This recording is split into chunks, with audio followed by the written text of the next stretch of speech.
सबसे पहला सवाल ब्रज गोपाल लोया आपसे, मैं बजाय राजनीति और संत समाज के पास जाऊं, हिंदू मुस्लिम भी यहां पर हो जाएगा, होगा, जरूर होगा, इसमें कोई दो राय नहीं है, लेकिन जिम्मेदारी सबसे पहले तय करनी जरूरी है। क्या आपने अब तक देखा, पाया, जिम्मेदारी किसकी नजर आई, कौन है इसके पीछे? देखिए, सबसे पहला काम वही हो रहा है कि जिम्मेवारी है किसकी, और जिम्मेवारी तय करने के लिए सरकार ने एसआईटी का गठन किया है। एक बात मैं आपसे सबसे प्रारंभ में कह दूं कि सबसे पहले इसको पकड़ने का काम भी मध्य प्रदेश की पुलिस ने किया है। कहां हिंदूवादी संगठन कह रहे हमने पकड़ा है, आप कह रहे मध्य प्रदेश पुलिस ने पकड़ा? नहीं नहीं, मध्य प्रदेश पुलिस ने पकड़ा, आपकी रिपोर्ट है। और मैं एक बात और कहता हूं कि मध्य प्रदेश में अगर गौवंश का सवाल है तो उसके संरक्षण और संवर्धन का सबसे पहले कानून हम लाए थे, और यदि कानून हम लाए हैं, हमारी मंशा है, हमारी नीति में वो शामिल है कि गौ संवर्धन, गौ संरक्षण हमारी जिम्मेवारी है, तो उसके लिए सरकार की भी प्रतिबद्धता है। हाँ, निश्चित है कि ये जो मामला आया, तो वैसे ही हो गया कि कैंसर का अस्पताल हम खुलवा देते हो, पीछे से गुटखा फैलाते रहो, तो ये आप लेकर आए, अच्छी बात है, लेकिन इसके आड़ में गौकशी तो नहीं करवाइए ना। नहीं, देखिए, बिल्कुल इसकी आड़ में जो हुआ है वो बहुत दुर्भाग्यपूर्ण है, परंतु सरकार ने जिस तेजी से काम किया है वो भी बहुत विचार करने लो।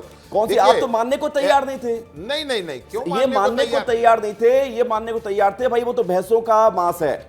आपको पता है 640 गाय से 26 टन मांस बनता है, 640 गाय, और जो दावा किया गया कि 40 पशुओं का रिकॉर्ड मिला और 85 भैंसों का है, वो सब झूठा है। शुरुआत में तो ये मानने को तैयार नहीं थे, वो तो रिपोर्ट का जब आया तब समझ में आया है। मैं लौट रहा हूं आपके पास। हमारे साथ डॉक्टर अवधेश पुरी महाराज पीठाधीश्वर स्वास्थ्य पीठ से भी जुड़े हुए हैं। डॉक्टर अवधेश पुरी महाराज जी, दुख हो रहा होगा आपको, कष्ट हो रहे होंगे, लेकिन क्या करें, ये कष्ट अभी झेलना पड़ेगा, लेकिन उम्मीद की जानी चाहिए कि दोबारा कष्ट ना हो। इस पूरे मामले को आपने जब सुना तो क्या महसूस हुआ, बताइए। बिल्कुल ठीक कहा आपने, एकदम ठीक कहा। आत्मा झकझोर दी है इस खबर ने, क्योंकि हम लोगों का जीवन करीब 35 से 40 साल से हम लगातार इस सब्जेक्ट पर काम कर रहे हैं कि गौ माता की रक्षा हो, गौ माता की रक्षा हो। लेकिन हम देख रहे हैं कि ये जो हाल है अभी, ये अपने आप में बहुत ही दुखद है। तो अब हमारी तो बात छोड़िए, लेकिन एक आम जो कोई हिंदू होगा वह भी इस टाइप की बात सोच सकता है, उसको भी कष्ट होगा, किसी भी प्राणी को कष्ट हो सकता है सब्जेक्ट पर। ठीक है महाराज जी, मैं लौट रहा हूं। मुनव्वर अली खान जी, असलम चमड़ा जब ये सब कुछ कर रहा था तो उसके बाद अब ये आशीर्वाद तो होगा, कोई ना कोई हाथ रखा होगा ऊपर, भाई तुम करते जाओ, कोई देखने वाला नहीं था, लेकिन क्या इस तरह की गतिविधियों को रोकने के लिए मन से नहीं आता कि हम क्या कर रहे हैं? मेरा उस देश में जहां पर गाय पूजी जाती है, या फिर हमारा धर्म से कोई मतलब नहीं है तो हम जो चाहे वो करेंगे? अगर गो हत्या हुई है तो ज़रूर बहुत बुरी हरकत करी है जिसने भी करी है, लेकिन मेरा एक आपसे ये सवाल है कि चमड़े के पीछे पूरा जिस्म होता है। एक असलम चमड़े को हाईलाइट करके उसके चमड़े के नीचे पूरा जिस्म जो है उसको सबसे पहले लेके आना चाहिए कि फॉरेंसिक रिपोर्ट कहाँ है, जो गौ मांस का उसको बताया गया है। फॉरेंसिक रिपोर्ट अभी तक पब्लिश नहीं की गई है। और उसके बाद जैसे आपने कहा कि 620 गायों को काट कर अगर वो 26 टन गोश्त बनाया गया है, तो अगर शहर के अंदर कोई बच्चा चोरी हो जाता है या गुम जाता है तो पूरे शहर के सीसीटीवी खंगाल दिए जाते हैं।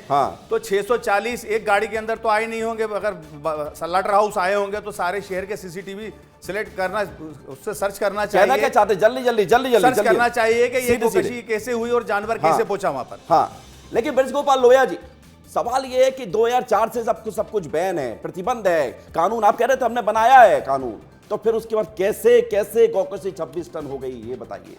नहीं, देखिए, हम तो ये पहले से कह रहे हैं कि किस तरह केवल गोकशी नहीं, इसके साथ एक और अपराध हुआ है कि गाय को भैंस बताकर वहां भेजने का काम किया गया।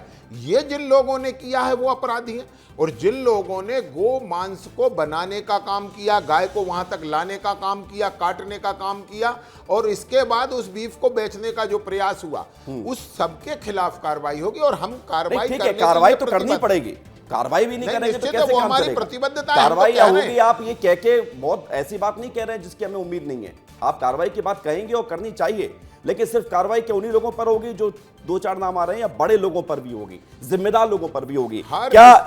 क्या उदित गर्ग पर कार्रवाई नहीं होगी जिन्होंने लेटर पर हस्ताक्षर किए थे? क्या जिला अध्यक्ष बीजेपी के रविंद्र यति एमआईसी मेंबर भी है, एमआईसी के सदस्यों से पूछा नहीं जाना चाहिए कि ये क्यों कर दिया? क्योंकि खबर तो ये भी है कि निगम परिषद में वो प्रस्ताव ही नहीं लाया गया पीपीपी मॉडल पर देने का।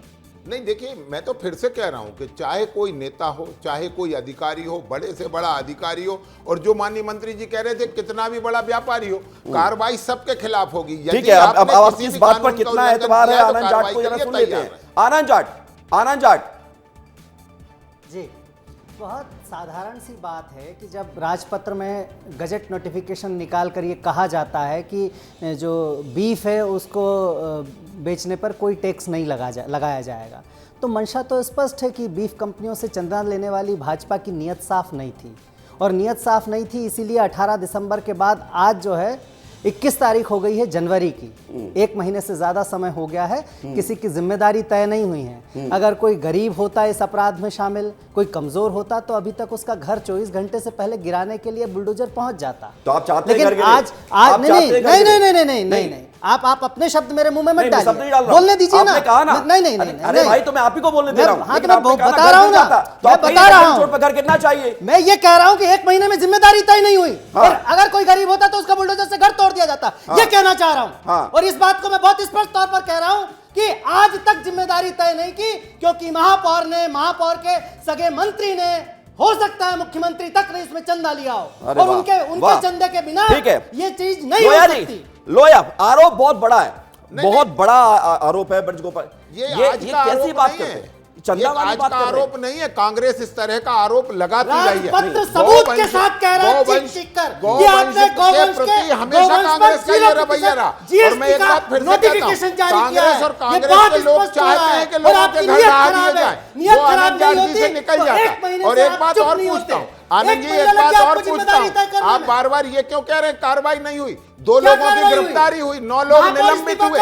मैंने फिर से कहा, ये जो इस्तीफे की कांग्रेस की संस्कृति है उसी को आप आगे ले जाना चाहते। ये आप चाहते ही हैं, आप चाहते ये हैं कि एक इस्तीफा हो जाए और मामला रफा दफा हो जाए। ये कांग्रेस की विवेक जी बहुत पुराना संस्कार है कि एक इस्तीफा करवा दीजिए और मामले को समाप्त कर दीजिए, लोगों का तुष्टीकरण करें। और इस आधार पर मैं पूछता हूं, एक मिनट, आनंद जाट जी